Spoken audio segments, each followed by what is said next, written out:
Okay, this video talks about Lesson 12, which goes over the regulation of gene expression, and it's going to talk about the group problems. So, problem 1 wants to know what two regulatory proteins are involved in the lac operon. It's going to be the lac repressor and the catabolite activator protein. So lac repressor, when it is bound to the operator DNA, transcription of the lac operon cannot occur. And the cap, when it is bound to the activator DNA sequence, transcription of the lac operon does occur. So, what two effector molecules are involved in regulating the lac operon? That's going to be alactose, allolactose, and cyclic AMP or CAMP. And allolactose binds to the lac repressor and releases it from the operator, while CAMP binds to CAP and allows CAP to bind to the activator binding site.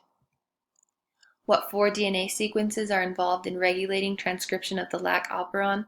It's going to be the cap site, the lac promoter, or LAC-P, the lac operator, LAC-O, and the lac terminator.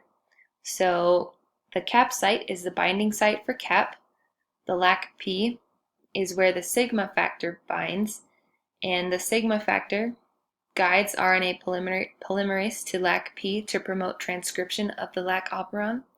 LAC-O is a sequence that's the binding site for the lac repressor, and the lac terminator is a DNA sequence that terminates transcription using the rho-dependent mechanism. 1D asks what three structural genes are found within the lac operon. That's going to be LAC-Z, which encodes the enzyme beta-galactosidase, and LAC-Y, which encodes the lactose permease enzyme, and LAC-A, which encodes the enzyme galactoside transacetylase. Number 2 says, suppose we isolate an E. coli strain that produces an inactive lac repressor protein that cannot bind to the operator sequence of the lac operon. What happens to the expression of the lac operon genes? So what happens is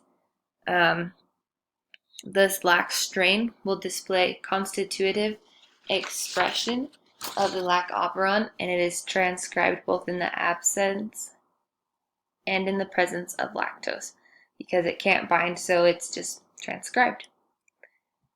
And the next question asks if it's advantageous or disadvantageous to the cell, and it's disadvantageous because constitutive expression of the lac operon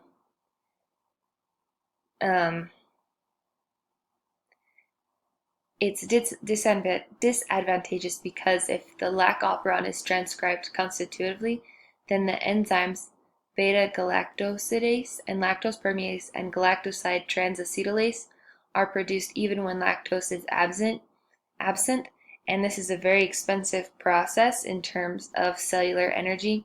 So by producing these enzymes even in the absence of lactose, the cell wastes 1 ATP per amino acid, 2 GTPs per amino acid, and a final GTP to terminate translation for each copy of the three enzymes. So that's a lot of energy that the cell's just wasting.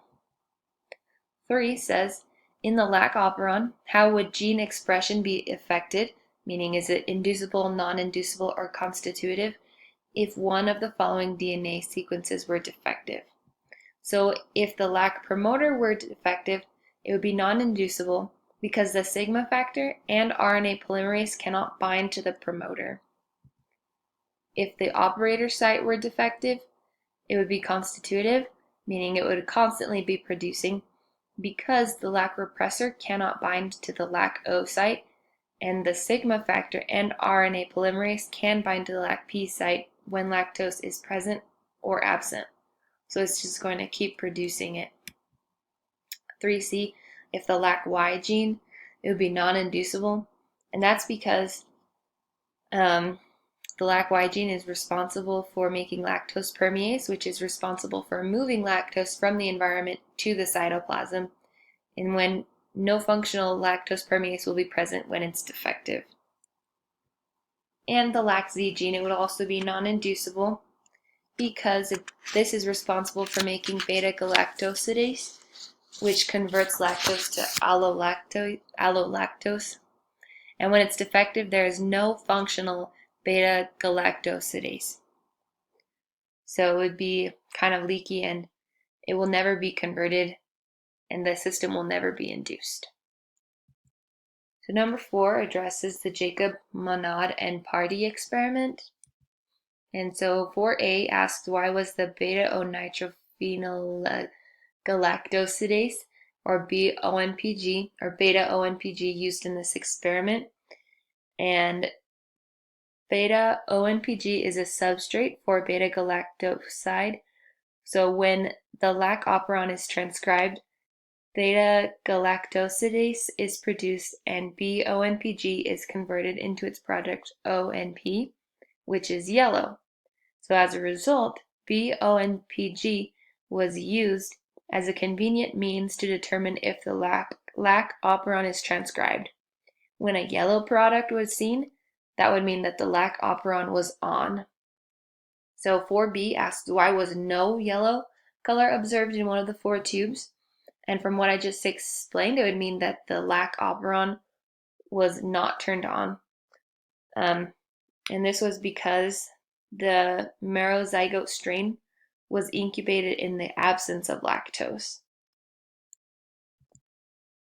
4C asks, what is another method that could be used to measure the level of expression of the lac operon? And one thing that you could do would be to attempt to measure the levels of lactose permease, which is the pump that moves lactose from the environment into the cytoplasm of the cell. So for example, lactose permease levels could be determined by measuring the movement of radioactive lactose into the cell. If the lac operon is transcribed, radioactive lactose would move into the cell. Alternatively, antibodies could be used to detect the presence of any of the 3 lac operon enzymes in a Western blot. And 4D, why was the optical density twice as high in tube 4 as in tubes 1 or 2?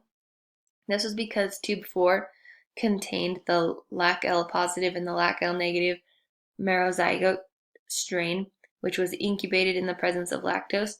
In this environment, the lac repressors would be released from both copies of the lac-O, and transcription of both copies of the lac operon will occur. Since there are 2 copies of the lac operon in this cell, the yellow color produced, or the optical density, upon lac operon induction will be twice as intense as it is in tubes 1 or 2. And finally, question 5. Describe how the lac operon is regulated under the environmental conditions listed in parts A through D below.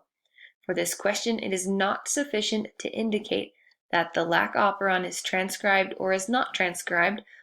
Please indicate why the lac operon will be transcribed or will not be transcribed. So it wants a little more detail. So if there's no glucose or lactose present, nothing will be transcribed. This is because in the absence of glucose, CAMP levels will be high, which means that CAMP will bind to the CAP, which promotes transcription. But if there's no lactose, then no allolactose forms, and the lac repressor will be bound to the lac-O site, which means that no transcription can occur. If glucose is present and there's no lactose, it's still not transcribed, because when glucose is present, CAMP levels are low, which means that CAP will not bind to the DNA, transcription will not occur, and in the absence of lactose, no allolactose will be formed, and the lac-O is not transcribed. If there's lactose present and no glucose, it will be transcribed. This is the only time that it will be transcribed, and it's because in the absence of glucose, CAMP levels will be high, and the promotion of the lac operon, and there will be promotion of the lac operon transcription, and when lactose is present, allolactose binds to the lac repressor, which allows the lac-O to be transcribed. And if there are glucose and lactose, it can't be transcribed. Because of the glucose, the CAMP levels are low, and the transcription of the lac-O will not occur because it can't bind, and the lactose is converted to allolactose, which means that that one moves and it wants to be transcribed, but both of the go and the off signals are there, so it won't be transcribed. So that's the end of the Lesson 12 group problems, and I hope it helped you to understand more about why you got the answers correct or incorrect.